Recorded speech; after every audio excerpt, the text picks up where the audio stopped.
Hello everyone, and welcome to the introductory course on how to grade street art created in a commenting system of a AAA video game title. This course is a 2-credit class that fills your fine art requirement for degrees in Beardology, Gooch Theory, and Anthropology. The purpose of this course is to empower students with the knowledge of art grading so that they may enrich the lives of themselves and others through the method of critique. This course will consist of 3 phases and will culminate with individual final presentations. Required reading is the audiobook version of The Cricket in Times Square, narrated by Tony Shalhoub. The phases of the course will be as follows. What constitutes art? Here you will learn how to identify what pieces need to be graded. The second phase will contain the questions you must answer when creating your critique of a piece. And the last phase of the course will be an example of the proper form of art grading.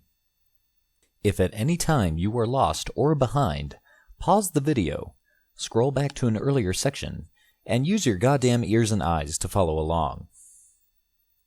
As always, if you have any questions or need any technical assistance, please dial the number on screen to be connected with our assistance hotline. Ready? Let's jump into phase 1. What constitutes art? If we are looking at a screen and cannot discern where the art is, our critique will be over before it begins.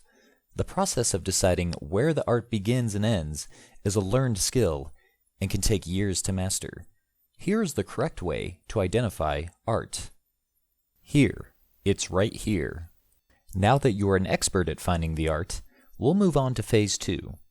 The second phase contains all the questions you must answer when you are giving your grade of the piece of art. Question 1. Use of color and line. Has the artist colored within the lines of their art? Question 2. Are there any non-Mega Evolved Pokemon in the piece?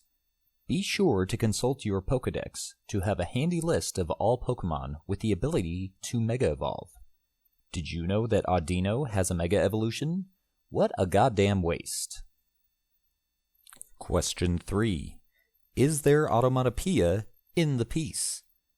Please write down this word because it will be really hard to Google to get the correct spelling later. Question 4. Perspective. Does the art show good use of size, eye lines, and shading? Question 5. How many Wiggler booties are in the piece? We are now ready to move on to phase 3. Let's take a look at a piece of art and use all the tools we have acquired thus far to give the art a grade.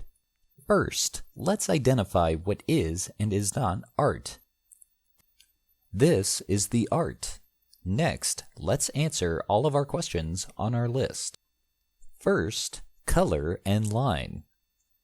The artist has stayed within the lines of their piece. Next, can we identify any non-Mega Evolved Pokemon in the piece? We see a shell that could be the shell of a non-Mega Blastoise. We'll table that one for now. We will skip the next question, as I do not know what automatopoeia means. Next, does the artist show good use of perspective? As we see, there is a highlight on the shell covering the P-switch. Well done.